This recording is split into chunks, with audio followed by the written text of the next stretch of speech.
नमस्कार, live TV express में आपका स्वागत है और मैं हूं आपके साथ रिंकी वाजपेयी। लोकसभा में बृहस्पतिवार को विपक्षी सदस्यों ने आपदा प्रबंधन संशोधन विधेयक में प्राधिकरण की बहुतायत संबंधी प्रावधान पर आपत्ति जताई है। विपक्षी लोगों ने इस पर आपत्ति जताई है और इसी कड़ी में हम आपको सुनवाने जा रहे हैं कि नगीना सांसद चंद्रशेखर ने अपनी क्या प्रतिक्रिया दी है इस विधेयक के बारे में, उनका क्या कुछ कहना है, इसमें कौन से सुधार होने चाहिए। तो आप सुने क्या कुछ कह रहे हैं नगीना सांसद चंद्रशेखर आजाद। आसान बनाएगा बल्कि लेजिस्लेटिव ड्राफ्टिंग प्रक्रिया को भी सरल कर देगा। वर्तमान में संविधान की 7वीं अनुसूची में इसकी स्पष्ट एंट्री का उल्लेख नहीं किया गया है। मंत्री जी कृपया यह बताने का कष्ट करें कि वर्तमान विधेयक संविधान की 7वीं अनुसूची के किस एंट्री में कवर है। यह प्रश्न इसलिए महत्वपूर्ण है क्योंकि यदि हम इसे संविधान की 7वीं अनुसूची में स्पष्ट रूप से दर्ज करते तो यह विधेयक लाने का आधार और संसद की विधायी शक्ति को स्पष्ट रूप से मान्यता मिलती।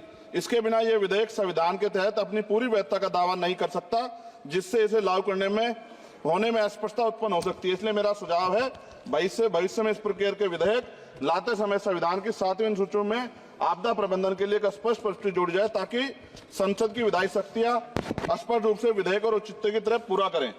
मेरा प्रश्न केंद्र सरकार द्वारा राज्य को आपदा के समय धनराशि और अन्य सहायता प्रदान करने की तरीके से संबंधित है। हम सभी जानते हैं कि जब भी कोई आपदा आती है केंद्र सरकार विभिन्न राज्यों को राहत देने के लिए धनराशि और सामग्री भेजती है। हालांकि यह देखा गया कभी कभी सरकारें अपनी पार्टी शासित राज्यों में को प्राथमिकता दी, जबकि विपक्षी दल द्वारा शासित राज्यों को धनराशि कम, विलंब और भेदभाव पूर्ण तरीके से दी जाती है। इस भेदभाव का राजनीतिक विवाद और आरोप प्रत्यारोप उत्पन्न होते हैं। विशेषकर जब आपदा की स्थिति गंभीर होती है तो यह भेदभाव और देरी राज्यों के लिए अधिक संकटपूर्ण हो सकता है। इसलिए मेरा सुझाव है इस विधेयक में एक स्पष्ट प्रावधान होना चाहिए जिसमें यह सुनिश्चित किया जाए कि सभी राज्यों को आपदा के सहायता समान रूप से समान मानकों के आधार पर दी जाएगी। यदि प्रारंभिक सहायता प्रदान की जाती है तो यह सभी राज्यों के लिए समान और किसी भी राज्य में भेदभाव का शिकार उसको ना होना पड़े। साथ साथ विधेयक में यह प्रावधान है कि आपदा डाटाबेस के साथ अगर आर्टिफिशियल इंटेलिजेंस, रिमोट सेंसिंग और डाटा एनालिटिक्स जैसी टेक्नोलॉजी का इस्तेमाल कर डाटाबेस की उपयुक्तता बढ़ा सकते हैं। इस प्रावधान भी विधेयक के हों। एनडीएमए में जो आपने स्पेशली स्टाफ रखेंगे, क्या नियुक्ति में एससी, एसटी और ओबीसी को आरक्षण का प्रावधान दिया जाएगा? क्या ये बल सिर्फ मैन पावर होंगे या आवश्यक राहत सामग्री उपकरणों से भी लैस होंगे? इन बलों को वित्तीय संसाधन भी देने होंगे जिससे प्रभावी ढंग से कार्य कर सकें। आपदा प्रबंधन नीति डिजाइनिंग में पूर्व चेतावनी प्रणालियों के उन्नयन को शामिल करके पूर्व चेतावनी प्रणालियों को प्राथमिकता दी जाए। आपदा प्रक्रिया कोष में ऐसे प्रावधान होने चाहिए कि आपदा होने के 24 घंटे में ही प्रभावित राज्य जिला प्रशासन को एक निश्चित प्रारंभिक राशि जारी हो सके।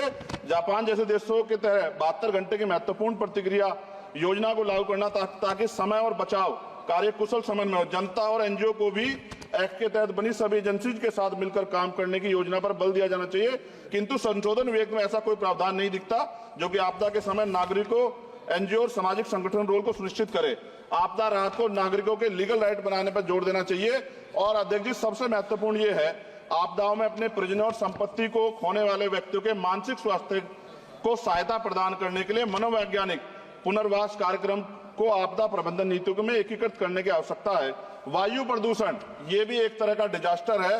दिल्ली और एनसीआर के तमाम क्षेत्रों में अध्यक्ष जी इतनी बुरी हालात है, हवा जहरीली हो गई है। मेट्रो सिटी में सब जगह हाल है, इसको भी इसमें जोड़ा जाना चाहिए। फिलहाल इस खास रिपोर्ट में बस इतना ही। देश दुनिया की तमाम बड़ी खबरों को जानने के लिए जुड़े रहें हमारे चैनल लाइव टीवी एक्सप्रेस के साथ। हर खबर आपके साथ, आपके हाथ।